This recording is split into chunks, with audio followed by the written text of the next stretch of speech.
what, how you built the assistant coaching staff and the whole process of getting ready for this week? Well, again, once I was selected, I guess Dave and Josh, they might have suggested me to the NFL. And then from there, once I was selected, they went about a process. I wasn't in charge of selecting the staff, but thankfully got the guys and the gals that we got. I mean, it's really good staff. I've been really fortunate to work with these people, getting to know them over Zoom while we were all on vacation, some of us. And then now that we got a chance to work together, it's been a lot of fun. There's so many guys in this game and in the draft who have transferred on second, third school. How do you view that? Can it help them because you know they acclimate, or do you wonder, do you have to ask them all why? Why did you choose?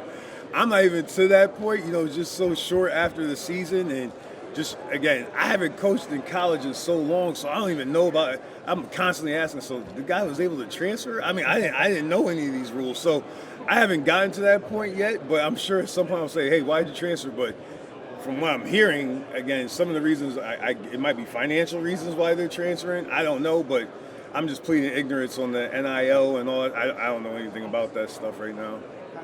Tom Brady announced his retirement this morning as a defensive coordinator. Is there a sense of relief that he's out of the league this time for good? Tom, I mean, I just love watching Tom play football, man. Just having been there for 7 years together with him in New England. I didn't see anything about the announcement, but I just know that he's the best football player I've ever been around in terms of just competitive spirit. Great guy. I still remember the first day I met him. I was a quality control coach at New England, and it was maybe like a January or February, I think. And I was over there riding the bike, and I had my hoodie on, and all of a sudden somebody taps on me, and I look up, and it's like Tom Brady, and he's like, "Hey, I'm Tom." He didn't have to come introduce himself to me, and I mean, I don't even think I said my name. I was so nervous, but he's great. He's great. He was already Tom Brady at that point. Oh yeah. He was already Tom, and I was just Pat Graham. So so it was pretty. I still remember clear as day that moment. It was pretty cool. So, I mean, congratulations if that's what happened. I just don't. I didn't read about it, but love Tom. What's your favorite part about being here and evaluating the talent? Just talking to players. What do you think is your favorite part of the process? One, the head start. If you get a head start, that's always good. Two, just getting time to spend with them one-on-one in the meeting room. Then also out there on the field, I would say, just be able to say, okay, let me see if he can handle this adjustment right now. I'll tell him to adjust something and see if he does it the next rep, to see how immediate they could do it. And that's been a good process right there, to see that live and in action. That's been good too. Kind of on the back end of that, I mean, last year, during the Senior Bowl, Neil Farrell was the guy that you drafted. He played here, Mobile native. Kind of what was the process of looking at him, and how much do you kind of take into that process moving forward as well? I just like, again, I don't think I'm in the minority on this, but I like big guys that are hard to block. So that's the main criteria right there on defensive line. Big guys that are hard to block. I was just watching some of the tape from last year. Like, he was hard to block, and then he made some strides for us this season. He knows he has a long way to go, but big guys that are hard to block and use their hands, I'll take them, as many of them as possible. So.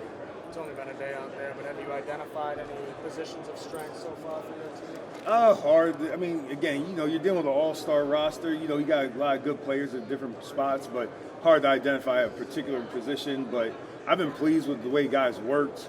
Guys were out there working. I thought the big guys, it got warm out there yesterday, and we piled the reps on them a little bit, and they worked hard and competed. I thought that was good. Try to stay off the ground. That's a big thing there. So, and again, naturally, my eyes tend to go over there to the big guys. So I promised the DBs and all the skill guys, I'll try to watch you guys today. So, but again, you might see me naturally float over there, but that's just what happens. You guys have a lot of defensive free agents coming up. How are you going to navigate, I guess, the next couple of months? That's a Dave and Josh question right there. Sorry. From a schematic standpoint, will things have to change, or you are?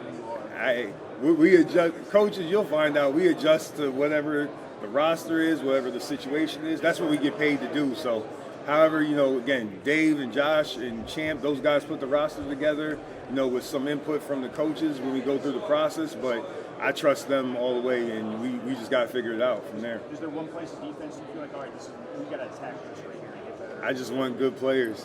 Good players to help here. They need to be able to help stop the run and the pass. Right? That works out. I think that's safe. I think they get in hard to block and get tackled. If they can do all that stuff, we're fine. We're fine. What about Sean Payton entering the Yeah. No, congratulations to him. I mean, it's going to be a challenge. I mean, he's a great coach. A lot of great stories from going against the Saints when he was coaching. Whether it's the personnel, mixing that stuff up, the scheme. I know this. He does a great job of utilizing his talent and knows where to put his players. The one thing you can say about Sean, just from my experience going against him, he knows his roster and he knows how to use them. And he's going to use everybody that's up for the game. So that's always fun to go against because it's a challenge. With the experience he has, the toughness that his teams have played with. Having practiced against his teams in training camp before, the toughness, you see that obviously it comes out. It's going to be fun. I mean, it's going to be a fun division. Why do you think the second half of the season was more reflective of the ability of the team in the first half? I just think again, naturally, just when you guys get used to each other, in the first year, and then guys get used to each other, get used to the scheme, and just kind of grow from there. You kind of being out here at the Senior Bowl and then the Shrine Bowl being out in Vegas, how much do you guys have such close access to these two games really? How does that make you confident going into the draft? I think it's a head start. Unfortunately, they make it to the playoffs, so you get a head start there. Then now you get in terms of the process, you get to be around the guys. That's a head start because the film is the film. We talk about the film is their resume that gets them in the door. Then these all-star games, and then when you start meeting them, those become the interviews. So right now, I told the guys when I met with them the other day, I said, this is your first interview. I said, so you're on your interview. You got in the door with your resume, with the film. Now this is your first interview, and thankfully I get to be part of that first interview and just get my hands on them. So I'm cherishing the experience. Tell me a little bit about Grady Brown. Oh, sorry. Tell me a little bit about working with Grady Brown this week as your defensive coordinator. I met Grady last year when I went up to visit with the Pittsburgh, and I argue one of my most fun football days was up there with those guys, Mike, Grady, Denzel, and we had a great football day. No lie, one of my best football days ever in my life. We just talked ball for 12 hours. We took a little break for lunch, and it was cool, but really excited for him to get the opportunity here to be able to coordinate. Again, a chance for people to see him coach in terms of controlling the room, controlling the whole group, and it's been good. It's been good to see him do that. We hear a lot about this time of year about red flags. Is there anything that's the opposite of that, where little things where you just see it and you're like, that's a football player right there. That's a guy who can watch. Defensively, if they can get the ball, that's good. If they're hard to block, that's always good. Are you talking about on the field or off the field? Either way. I said everything's being evaluated. I said we're evaluating you guys how you operate in the meeting room. So you've already seen some guys that are just natural leaders. I guess that would be a green flag. Just natural leaders in the meeting room in terms of the guys staying back to make sure all the water bottles are picked up. I said I'm paying attention to that. Say, hey, we're going to be respectful of people working here, and you see some of the guys that are naturally doing it. The guys that are making sure everybody's on time, naturally doing that. I mean, that would be a green flag to me, I guess. But and again, does it mean they could play football? I don't know. But it's not negative. It's not a negative. So. How'd you get hooked up with Mikey Grady last year?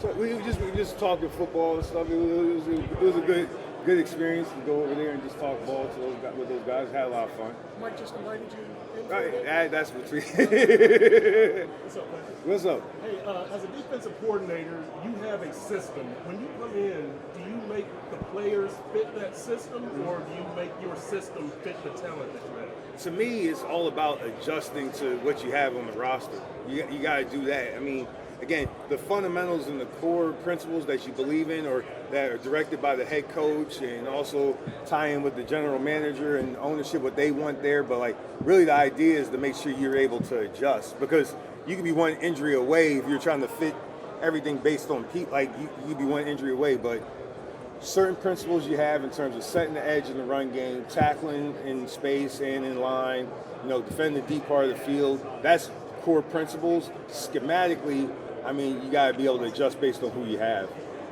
Other than Patrick Mahomes, what's another challenging quarterback that you face?